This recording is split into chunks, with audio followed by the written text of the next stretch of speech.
안녕하세요. 박거성 선생님입니다. 자, 오늘도 저와 함께 수능 특강 문제 다시 한번 더 풀어보는 시간을 가져보도록 합시다.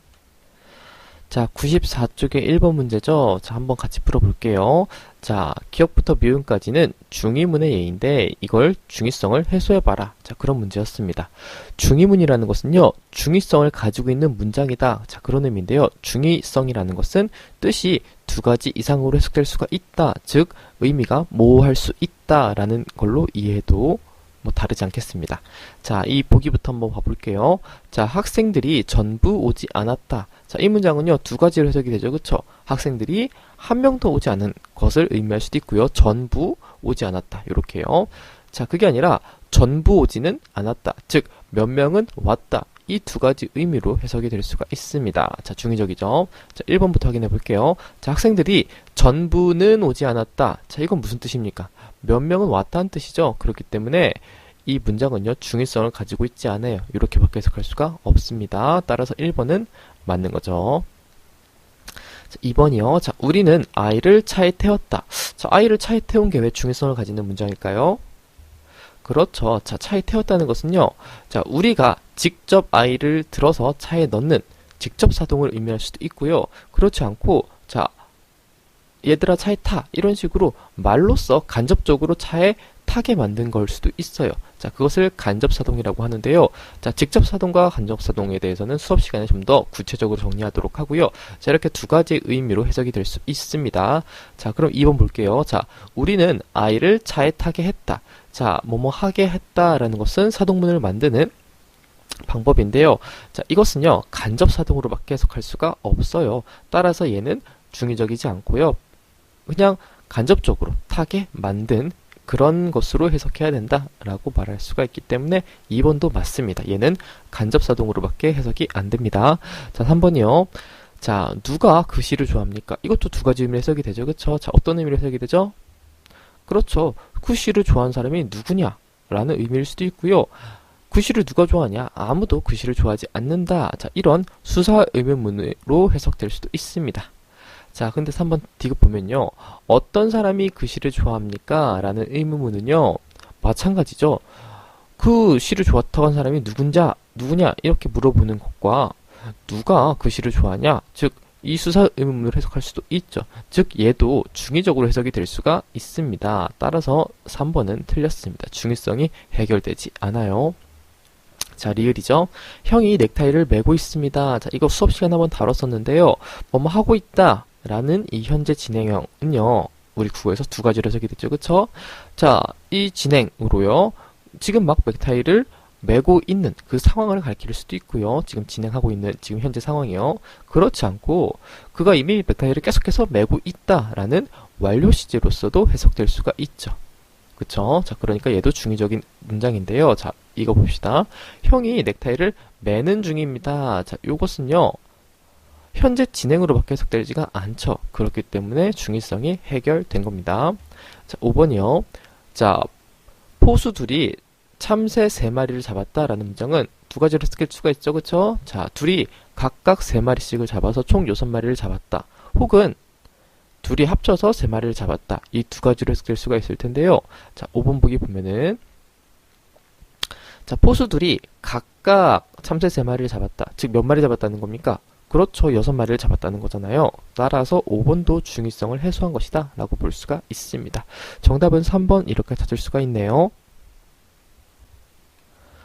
자, 94쪽의 2번은요. 높임 표현에 대한 문제였네요. 그쵸? 우리 수업 시간에 높임법도 정리했었습니다. 자, 한번 봐볼게요. 그 중에 어떤 걸 물어보는 건지. 자, 높임 표현은요. 화자가 자기와 대상 사이 혹은 주체와 대상 사이의 관계에 따라서 표현하는 것이 보통이다. 즉, 나보다 높은 사람이 있다면, 내가 높여줘야 되는 대상이 있다면, 말하는 사람보다 높은 대상이 있다면 높임 표현을 쓰는 것이 보통이죠. 그쵸? 자, 원칙적으로 주체가 자기보다 높다고 생각하면은 주체 높임을 쓰고요. 객체가 자기나 주체보다 높다고 생각하면 객체 높임을 쓰면서 청자가 자기보다 높다고 생각하면 상대 높임을 쓴다. 즉, 자기보다 높다라는 것이 이 높임 표현의 전제죠. 그쵸? 자, 그런데요. 여기서 물어보는 건 그게 아니라 화자 입장에서는 높이지 않아도 될 대상, 즉 화자 입장에서 높이지 않아도 될 대상이라는 것은 뭡니까? 화자랑 대등한 관계에 있는 대상을 말하는 거겠죠. 그쵸? 높은 대상이 아니라 화자와 대등한 대상인 것을 말하는 거죠. 그쵸? 자, 근데 그 대상과 청자의 관계를 고려해서 높이는 경우가 있겠다라는 건요. 자, 근데 이 대상을 왜 높여야 될까요? 그렇죠. 청자보다는 대상이 높기 때문에 이 대상을 높여준다 라고 이해할 수가 있겠죠. 그쵸? 자, 이 기억의 예시가 이렇게 이해가 됩니다. 그쵸? 자, 화자가 높일 필요가 없는 대상, 즉 대등하거나 밑에 있는 대상을요 높여야 돼요. 왜? 듣는 사람보다는 그 대상이 높기 때문이죠. 그쵸? 자, 이제 요런 경우가 어떤 경우인지 1번 보기부터 확인해 볼게요. 자, 1번. 자, 손자가 할아버지에게 말하는 거죠. 그쵸? 자, 말하는 사람은 누구예요? 손자죠. 듣는 사람은 누굽니까? 할아버지죠. 그쵸? 지금 이 위계어는 맞지 않죠. 그쵸? 이 위계어는 맞지 않죠. 자, 근데 이 손자가 뭐라고 했습니까? 아버지가 지금 밖에 나갔습니다. 이렇게 말을 했죠. 그쵸? 자, 말하는 손자 입장에서는 아버지는 자신보다 높은 대상이죠. 그쵸? 그러니까 높여야 됩니다. 자, 근데요. 아버지가 높이지 않았죠. 그쵸? 왜 높이지 않았습니까? 청자보다 그 대상이 낮기 때문이죠. 즉, 여기서는 청자가 여기에 위치해야 되겠네요. 자, 따라서 이 기억에 해당되는 예시는 아니었습니다. 자, 이게 그 유명한 압존법이죠. 우리가 수업 시간에 언급할 압존법입니다. 높여야 되는데 높이지 않는 거죠. 이 기억과 반대죠. 자, 2번입니다. 자, 할머니가 말씀하시는 거죠. 누구한테요? 손자에게 말을 하는 겁니다. 자, 비슷하네요. 그쵸? 자, 이거 아버지께 갖다 드리고 오겠니? 라고 묻습니다. 자, 할머니한테요. 아버지는 높여야 될 대상입니까? 높이지 않아도 될 대상입니까? 당연히 높일 필요가 없겠죠. 그쵸? 왜냐면 할머니의 아들이기 때문에 높일 필요가 없습니다. 하지만 어떻게 했어요? 이렇게 높였죠. 그 이유는 뭡니까? 듣는 사람이 그 아버지의 아들이기 때문이죠. 그쵸? 즉, 이 할머니는요, 손자를 생각해서 아버지를 높여서 표현한 것이죠. 자, 따라서 2번이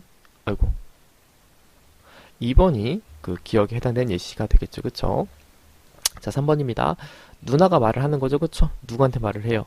동생에게 말을 하는 겁니다. 자, 일단 맞지 않죠. 그쵸? 대등한 대상한테 말을 하는 거니까. 자, 어제 할머니께 보청기를 구입해 드렸어. 자, 구입해 준 게 아니라 드렸어. 께 높임 표현을 썼죠. 그 이유는 뭡니까? 누나보다 그 대상이 높기 때문이죠. 그쵸? 자, 기억에 대한 예시가 아니다라는 거 알 수 있고요. 자, 4번입니다. 자, 유치원 교사가 아이들한테 말을 하는 거죠. 자, 여기 오리가 몇 마리 있지요? 이렇게 말을 했습니다. 자, 높였습니까? 높이지 않았습니까? 높이지 않았죠? 오리를 높일 필요가 없잖아요. 그쵸? 자, 그러니까 이거는 이 기억의 예시는 아니다. 알 수 있고요. 자, 5번입니다. 자, 아들이 아버지에게 말씀을 드리는 거네요. 그쵸? 자, 말하는 사람보다 듣는 사람이 더 위에 위치하고 있죠. 그쵸? 자, 아버지, 할머니께서는 어디 가셨나요? 자, 할머니께서 가시다. 자, 이렇게 높임 표현을 썼습니다. 대상에 대해서. 자, 왜 높여줬죠? 아들보다도 할머니 높고요. 그쵸? 아버지보다도 할머니 더 높기 때문에 당연히 높임 표현을 쓰는 거죠. 기억의 예시는 아닙니다. 자, 정답은 2번 이렇게 찾아볼 수가 있습니다. 높임법의 층위가 이렇게 머릿속에 있다면은 이 정답을 쉽게 찾을 수가 있겠죠. 자, 다음은 95쪽의 3번 문제입니다. 95쪽의 3번 문제예요. 자, 동의 중복 표현에 대해서 물어보는 그런 문제였죠. 그쵸? 자, 동의 중복 표현이라는 것은 의미가 똑같은 거라는 뜻이죠. 그쵸? 의미가 똑같은 게 중복해서 나오는 표현이다 라는 뜻입니다. 예를 들어서 뭐 역전합 같은 경우가 대표적이죠. 그쵸?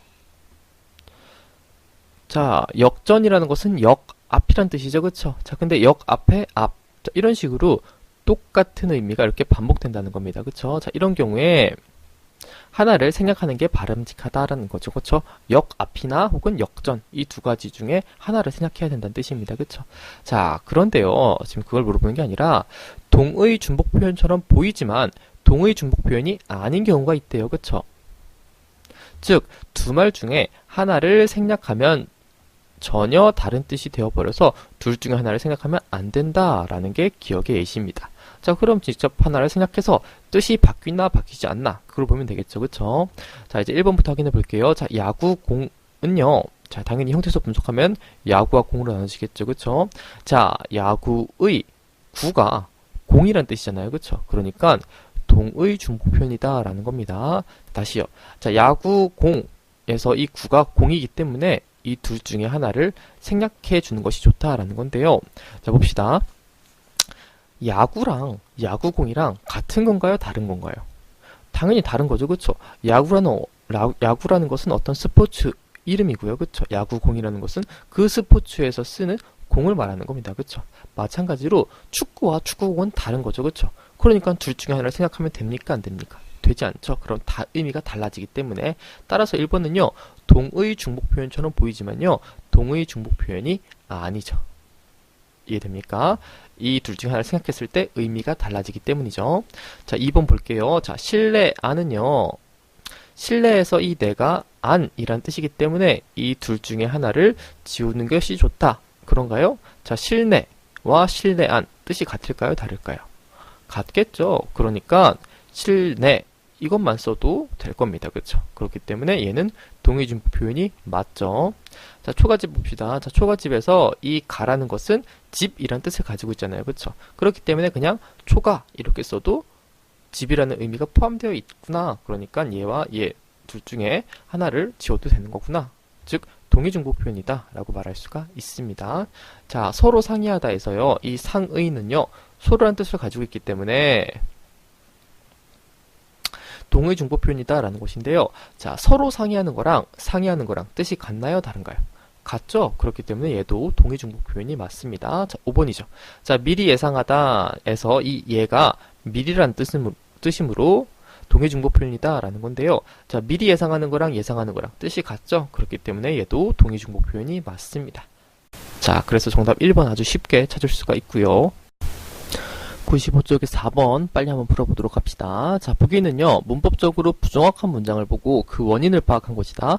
파악된 원인에 따라서 문장을 수정한 것으로 적절하지 않은 것은 고르는 건데, 자, 부정확한 문장을 잘 고쳐봐라 라는 그런 문제죠. 자, 이런 유형의 문제는요. 원인이 상당히 다양하기 때문에 여러 가지 문제들을 통해서 연습을 많이 해봐야 되는 그런 유형의 문제입니다. 자, 이 각각의 문장들이 왜 틀렸고 그걸 어떻게 바꿔야 되는지 저와 함께 빨리 확인해 보도록 할게요. 자, 기억이죠. 입학 지원서 제출은 10월 30일까지 내야 한다. 자, 이렇게 말하고 있죠. 자, 제출은요, 뭘 낸다는 뜻이죠. 그쵸? 근데 그걸 내야 한다. 자, 즉, 내다라는 뜻이 중복됩니다. 그쵸? 자, 그렇기 때문에 서로 호응되지 않는다, 잉여적이다. 자, 그런 원인이 지적되어 있죠. 그쵸? 자, 기억 한번 어떻게 고쳤나 볼게요. 자, 입학 지원서는 10월 30일까지 내야 합니다. 자, 이렇게 말하고 있죠. 그쵸? 그렇기 때문에 제출이 빠졌기 때문에 이제 얘는 중복되지 않고요. 자, 잉여되지 않기 때문에 1번은 제대로 바꿨다. 이렇게 말할 수 있고요. 자, 니은입니다. 저희 회사는 정화한 오염 폐수만을 배출하고 있습니다. 자, 뭐가 이상하죠? 자, 폐수라는 것은요. 정화한 게 아니죠. 그쵸? 자, 근데 여기선 정화한 오염 폐수 이렇게 말했기 때문에 이 꾸며주는 말과 꾸미는 말, 이 두 가지가 맞지 않는다, 어울리지 않는다 라는 거가 이 원인으로 지적되었네요.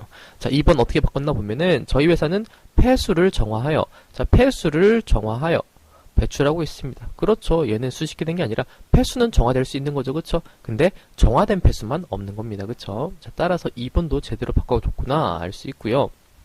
3번 디귿이죠. 자, 누나는 음악 애호가이며, 자, 형은요 여행을 좋아한다 이렇게 말하고 있어요. 자, 이 며가 두 개의 문장을 이어주고 있는데 누나는 애호가, 형은 여행을 좋아한다. 자, 이렇게 이어주는 두 문장의 구조가 똑같지 않죠. 일치하지 않죠. 자, 따라서 이게 이질적이다 이렇게 설명해주고 있는 겁니다. 자, 어떻게 바꿨나 보면요. 자, 누나는 음악을 좋아하고 형은 여행을 좋아합니다. 이렇게 바꿔줬죠. 그쵸? 주어, 목적어, 서술어, 주어, 목적어, 서술어. 자, 이렇게 두 문장이 이어졌기 때문에 이제 동질하게 문장이 이어지고 있구나. 즉, 문장 구조가 똑같구나. 이렇게 설명할 수가 있겠습니다. 자, 4번입니다. 자, 형이 저에게 계획적으로 시험을 준비하라고 한다. 자, 이게 왜 틀렸을까요? 자, 우리가 높임법을 배웠었는데요. 자, 상대를 높이기 위해서 나를 낮추는 방법도 있습니다. 자, 그게 겸양법이에요. 그거의 대표적인 예시로 지금 표시를 해놓은 저가 있겠죠. 그쵸? 자, 나라고 하지 않고 저라고 했던 것은 상대방을 높이기 위해서 나를 낮춘 겁니다. 그쵸? 자, 근데요. 자, 상대방을 높이는, 즉, 상대 높임법에서 쇼, 오, 게라, 해요. 자, 이렇게 6가지 층위를 구별했었죠. 그쵸? 근데, 니은다, 즉, 한다. 얘는요, 헤라체입니다. 쇼게라 중에서 가장 밑에 있는 층위의 낮춤 표현이죠. 그쵸? 아주 낮춤 표현인데요. 즉, 상대를 높여주기 위해서 날 낮췄어요. 근데 상대방을 높이지 않았다? 상대방을 낮췄다? 이건 서로 맞지가 않는 거죠. 자, 따라서 화자 자신을 낮추는 표현인 저와 성자를 낮추는 상대 높임 표현인 헤라, 체. 이거는 상대를 낮추는 표현이죠. 그쵸? 자, 이 상대 낮춤 표현이 서로 맞지 않는다. 이게 리을의 원인으로 지적이 되었습니다. 자, 4번 보면요. 형이 저에게, 저는 그대로 있고요. 계획적으로 시험을 준비하라고 합니다. 자, 요렇게 합쇼체가 제시가 되어 있죠. 따라서 저를 낮췄고요. 저를 낮췄기 때문에 상대방을 이렇게 높여준 겁니다. 자, 따라서 4번도 제대로 일치시켰구나 알 수 있고요. 자, 5번입니다. 자, 아이들 중에는 단 것을 많이 먹어 건강을 해친다. 자, 누가 단 걸 많이 먹죠? 아이들이 많이 먹죠? 누가 건강을 해칩니까? 아이들이 해치죠. 자, 근데 여기서 주어가 어디 드러나 있나요? 자, 이게 주어인가요? 아니죠. 아이들 중에는, 자, 이것은요, 부사어입니다. 자, 따라서 이 문장에는 주어가 없어요. 자, 주어가 없는 문장은 없습니다. 자, 그래서 원인이, 부정확성의 원인이 서술어는 있는데 주어가 빠져있다 라고 지적이 됐죠. 그쵸? 자, 5번 봅시다. 자, 아이들 중 단 것을 많이 먹어 건강을 해치는 경우가 있다. 자, 여기서 단 것을 먹는, 건강을 해치는 그 주체가 누군가요? 아이들이죠. 근데 여기서 아이들 중, 얘도 주어는 아닙니다. 얘도 부사어죠. 그렇기 때문에 아이들이라는 주어가 빠져 있어요. 이 고친 문장에도요. 따라서 이 5번은 주어가 여전히 없기 때문에 제대로 고치지 못했다. 이렇게 지적할 수가 있는 겁니다. 자, 96쪽에 5번이죠. 자, 빨리 한번 풀어볼게요, 이제. 자, 문장을 문법적으로 부정확하게 한다거나 비효율적으로 만드는 유형들이다. 자, 앞의 문장과 비슷한 거죠, 그쵸? 자, 일단 기억부터 미음까지 이해하는 데 있어서 중요한 용어들이 있죠, 그쵸? 자, 서술어, 필수 성분. 성분이라는 것은 문장 속에서 어떤 역할을 하는 말들을 말하는데, 필수 성분이라는 것은 이게 없으면 문장이 성립되지 않는다라는 거였죠, 그쵸? 우리가 저번 시간에 다뤘었던 것 같은데. 자, 니은입니다. 자, 부사 그리고 어미 뭔지 알죠? 그쵸? 두 개가 맞지 않는다라는 거고요. 자, 디귿이요.